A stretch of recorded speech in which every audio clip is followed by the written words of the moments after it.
laisser le soin de vous présenter, si vous voulez bien.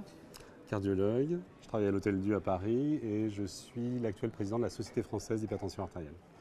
Très bien. Donc, je vous ai demandé de venir parler avec nous parce que vous avez fait une présentation où il était question de la transition épidémiologique. Autant dire que ça doit intriguer beaucoup de gens, cette association de ces deux mots, et on compte sur vous pour nous éclairer.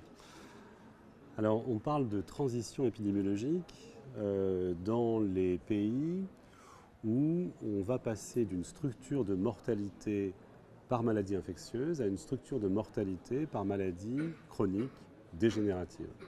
C'est-à-dire que lorsque on vit suffisamment vieux parce qu'on a évité de mourir de paludisme, de tuberculose, de diarrhée, de pneumopathie, eh bien on va avoir la chance de pouvoir développer un cancer ou une maladie cardiovasculaire. Parce que ces maladies-là, on les développe seulement lorsqu'on prend de l'âge et au niveau de la population, lorsque l'espérance de vie augmente. Donc on avait cette transition épidémiologique, et dans tous les pays développés, cette transition épidémiologique est arrivée au XXe siècle. Et puis depuis, on observe différentes choses. Moi, je me suis intéressé aux maladies cardiovasculaires, je suis cardiologue, on ne se refait pas. Il y a de bonnes raisons. Et je me suis rendu compte qu'on mourait de moins en moins de maladies cardiovasculaires.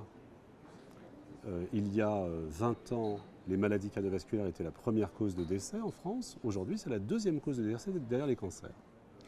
Mais surtout, on meurt pas des mêmes maladies cardiovasculaires. Il y a 20 ans, et donc on a regardé, mais il y a même 30 ans, en 1979, on a regardé les données françaises et on a vu qu'on mourait à peu près un tiers de maladies coronaires pour les maladies cardiovasculaires, un tiers de maladies cérébrovasculaires et un tiers de maladies dégénératives, c'est-à-dire l'insuffisance cardiaque, la démence, la dialyse. Et puis, sur les dernières données disponibles, 2011, eh bien, c'est plus du tout la même chose. Tout a diminué, sauf que les maladies terminales ont moins diminué que les autres. Et aujourd'hui, on va mourir de maladies terminales, end-stage cardiovascular diseases, dans 50% des cas de maladies, de décès cardiovasculaires. Et donc, alors c'est plutôt une bonne nouvelle, parce que ça veut dire qu'on va vivre plus longtemps. Et donc, on va survivre à l'infarctus, on va survivre à l'accident vasculaire cérébral, et puis finalement, 80 ans et plus, on va mourir d'insuffisance cardiaque ou de démence.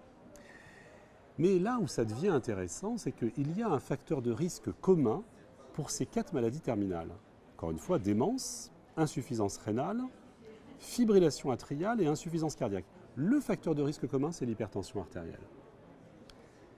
Et donc, aujourd'hui, le challenge dans l'hypertension artérielle, c'est pas seulement d'éviter les infarctus et les AVC, mais ça va être aussi d'éviter, à la fin de la vie du patient, ces maladies dégénératives terminales. Et donc, je traite ton hypertension artérielle à tes 40 ans, je dois aussi réfléchir à une prévention optimale dans 40 ans pour pas que tu fasses d'insuffisance cardiaque, pour pas que tu passes en fibrillation atriale ou pour pas que tu fasses de démence. 40 ans plus tard, ou que tu le fasses, mais le plus tard possible. Et probablement que c'est dès le début du traitement antihypertenseur qu'il va falloir réfléchir à une optimisation thérapeutique pour justement retarder le plus possible ces maladies dégénératives. Alors on a travaillé avec un petit groupe de collègues français, américains, et on a fait des propositions, des hypothèses pour justement pouvoir retarder ces maladies. Alors tu comprends bien que ce ne sont que des hypothèses au jour d'aujourd'hui, mais voilà, on a la faiblesse de croire que c'est à partir de ces hypothèses qu'on aura peut-être des perspectives thérapeutiques pour améliorer les complications de l'hypertension artérielle dans le futur. C'est-à-dire que la transition épidémiologique, il y a quelques décennies, on va dire, c'est à grande échelle quand même, on était dans du domaine qualitatif. Et là, quand on dit qu'on va retarder, ce sont les mêmes maladies, mais on les retarde. Donc on est plutôt dans le quantitatif. Oui, ce sont des maladies cardiovasculaires, mais pas exactement les mêmes. Oui. C'est pas pareil de mourir d'un infarctus que de mourir d'une insuffisance cardiaque. Et en général, la moyenne d'âge de décès par infarctus, c'est nettement avant la moyenne d'âge de décès par insuffisance cardiaque. Donc c'est une bonne chose de retarder l'âge de décès. Mais si on peut encore plus le retarder, ça serait encore une meilleure chose. D'accord. Et globalement, la transition épidémiologique, elle se fait dans ce domaine-là, mais est-ce qu'on peut l'étendre à d'autres domaines de la pathologie qui sont Ça reste localisé quand même à toute la famille cardiovasculaire, tout ça. Oui, alors c'est une version, on va dire, très centrée cardiologique de la transition épidémiologique. Cardiocentré. Cardiocentrée, si tu veux, sachant que on a quand même, depuis quelques années, des réflexions sur l'évolution des causes de décès.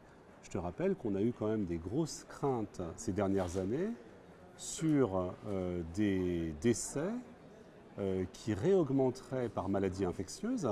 Il y a eu la problématique du chikungunya, du Zika, du virus Ebola. On pense aujourd'hui que les résistances bactériennes font que peut-être on va plus mourir de tuberculose dans les années qui viennent.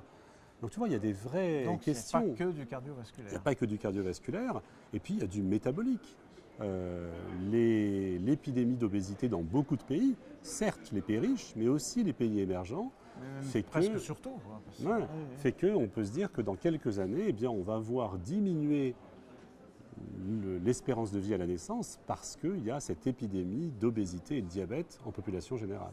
Donc ça va plus loin que la maladie cardiovasculaire, effectivement. Est-ce que devant ces évolutions, on est acteur, actif, ou est-ce qu'au contraire, on fait ce qu'on fait actuellement, mais on ne peut pas intervenir plus sur la nature des décès, quoi,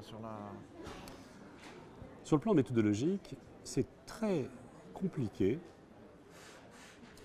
de savoir, de prouver que modification de la prise en charge de l'hypertension artérielle à 40 ans va modifier la survenue d'une démence à 80.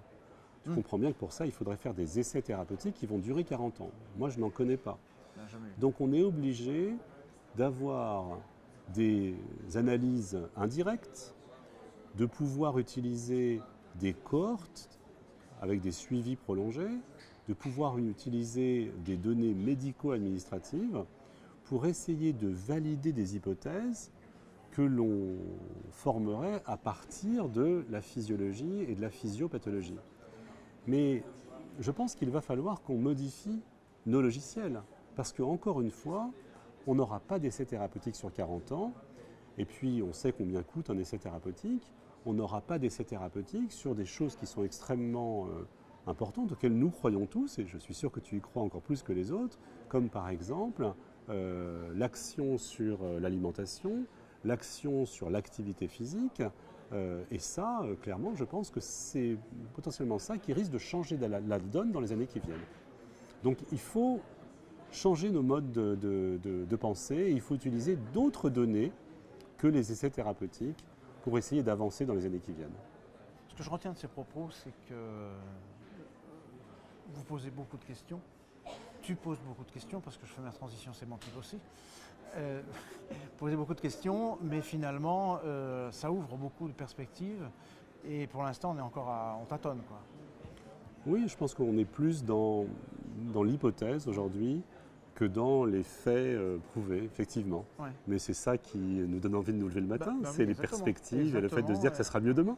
Voilà. Merci beaucoup, on espère. Merci beaucoup.